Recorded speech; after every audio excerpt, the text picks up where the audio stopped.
গ্রামের বহু জিনিস হারিয়ে গিয়েছে, বহু ঐতিহ্য হারিয়ে গিয়েছে। তার মধ্যে হারিয়ে যাওয়ার মধ্যে আরেকটি জিনিস এই যে দেখতে পাচ্ছেন। গরু দিয়ে হাল চাষ, গরু দিয়ে মই দেওয়া। এই জিনিসটা কিন্তু গ্রামে এখন বিলুপ্ত। নাই বলে চলে। কারণ এই যে হ্যারো, ট্রাক্টর, বিভিন্ন যান্ত্রিক আবহাওয়া আসার কারণে, সিস্টেম আসার কারণে এগুলো কিন্তু বিলুপ্ত হয়ে যাচ্ছে।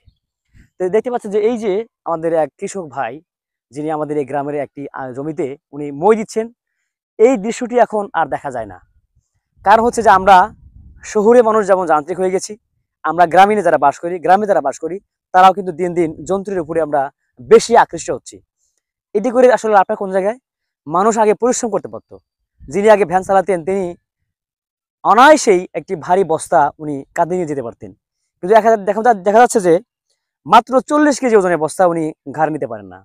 অথচ সেই ব্যক্তি এক সময় আমরা শুনতাম বা দেখেছি যে মাইলে পর মাইল 40 কিলোমিটারও সে পায়ে প্যাডেল দিয়ে চালিয়ে সে যেত। ঠিক ওই দৃশ্যটি কিন্তু এখন দেখা যায় না। কারণ প্রত্যেকটি এলাকায়, প্রত্যেকটি গ্রামে, প্রত্যেকটি শহরে যান্ত্রিক চালিত যে ব্যাটারি চালিত বা যন্ত্র চালিত যে সিস্টেম আসার কারণে এই ভ্যান চালকরা কিন্তু এখন আর ভ্যান চালান না। যদিও চালান, তারা কিন্তু মশানে মহড়ার সিস্টেমে আরামে আইসে কিন্তু তারা চালান। ঠিক এটি যেমন হারিয়ে গিয়েছে, ঠিক তেমনি এই যে গরুর যে দৃশ্যটা দেখতে পাচ্ছেন, এখানে একজন মই দিচ্ছেন। আমি কিন্তু এখানে এসেই দেখলাম যে এই দৃশ্যটি নেওয়া অতি জরুরি, অতীব জরুরি। কারণ এই দৃশ্য কিন্তু আর দেখা যায় না। যত দিন যাচ্ছে তত গ্রামীণ যে ঐতিহ্যগুলো হারিয়ে যাচ্ছে।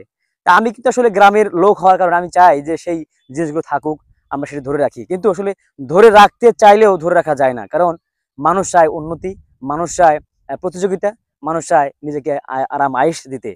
সেই তাগিদেই এই প্রত্যেকটি সেক্টর থেকে আমাদের গ্রামীণ দৃশ্যগুলো দিন দিন হারিয়ে যাচ্ছে। আমি চেষ্টা করব বিভিন্ন পর্বে, আরো পর্বে আমাদের গ্রামীণ যে সংস্কৃতি বা ঐতিহ্যগুলো হারিয়ে গেছে সেগুলো ফিরিয়ে নিয়ে আসার, আপনাদের দেখানোর চেষ্টা করার, এবং এর মাধ্যমে, এই ব্লগের মাধ্যমেই এগুলো ধরে রাখা সম্ভব। কারণ স্মৃতি চলে যাবে যদি ধরে রাখা না যায়, আর ধরে রাখতে পারলেই স্মৃতিগুলো অমর হয়ে থাকবে। আর এই যে দৃশ্যটি, এই যে বিলাল হোসেন যে করছে, এই যে জমিতে তার গরু দিয়ে মই দেওয়া হচ্ছে, এই মই কিন্তু এখানে পাওয়া যায় না। হ্যারো দিয়ে অর্থাৎ ট্রাক্টর দিয়ে হাল মারলে, চাষ করলেই মই হয়ে যায়। আর এখানে এই যে প্রত্যন্ত একটি প্রান্তিক মাঠের মধ্যে এসে উনি এই গরু দিয়ে হাল চাষ করছে, যেটা আসলে দেখা কিন্তু বেশ অনেক সুন্দর। এটা আমি যখন ছোট ছিলাম দেখতাম, যেখানে মই লাগাতেন আমাকে মইয়ে কিন্তু বসিয়ে দেওয়া হতো, এবং হুর হুর করে, হই হই করে ডাক দিত, আর গরু চলে যেত। আর এই যে দেখতে পাচ্ছেন যে ডাইনে যা, বায়ে যা, হু হু, এই শব্দগুলো কিন্তু আগে কমন ছিল। কিন্তু এই শব্দগুলো কিন্তু এখন আর শোনা যায় না। কারণ ওই যে আগে যে আমার চাচারা বা দাদারা হাল মারতেন বা বাইতেন, তারা কিন্তু এই শব্দগুলোর সাথে সম্পৃক্ত ছিল। এবং ওই যে বা বা বা ডাইনে যান, বায়ে যা, এই যে গরুগুলো কিন্তু শুনতো। আর এখনকার যে গরু, বিদেশি গরু আপনি এখন ঘরে রাখছেন, ছেড়ে দিয়ে দেখেন, একবার ছেড়ে দেন, দেখবেন যে সে এমন ভো দৌড় দেবে, তাকে ধরা যাবে না। আর এই যে গরুগুলো উনি মানুষ করেছেন, আমরা মানুষ বলি কারণ হচ্ছে যে মানুষ হয়ে গেছে তারা। এই যে শব্দ শুনতে পাচ্ছেন, এই যে কৃষকের শব্দগুলো, এই শব্দগুলো কিন্তু এখন এরা শোনে, এরা বুঝতে পারে। বিধায় এই প্রাণীগুলো, তার যে কর্তা রয়েছে, পতি রয়েছে, অধিপতি, তার কথা তারা শোনে। এই পশুও মানুষের পোষ মানে, যদি পোষ মানানো যায়।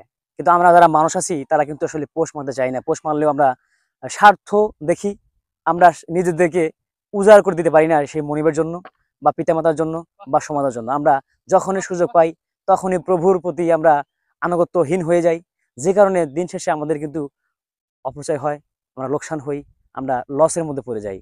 যেমন প্রাণী হয়ে যদি মানুষের সে আধিপত্য করতে পারে, অনুগত্য করতে পারে, আমরাও কেন সেই মহান রবের দরবারে আনুগত্য করতে পারবো না? আমরা সবাই যে যার ধর্ম পালন করি, যে যার ধর্ম অনুসরণ করি, সেই ধর্মের যে অধিপতি, যিনি পালনকর্তা, লালনকর্তা, আমরা তার আনুগত্য করব, এবং আমরা সেই সান্নিধ্য লাভ করব, এবং দিন শেষে আমরা দুনিয়াতে মুক্তি পাবো এবং আখিরাতে মুক্তি পাবো। বিদায় নিচ্ছি, ভালো থাকবেন। আসসালামু আলাইকুম ওয়া রাহমাতুল্লাহ।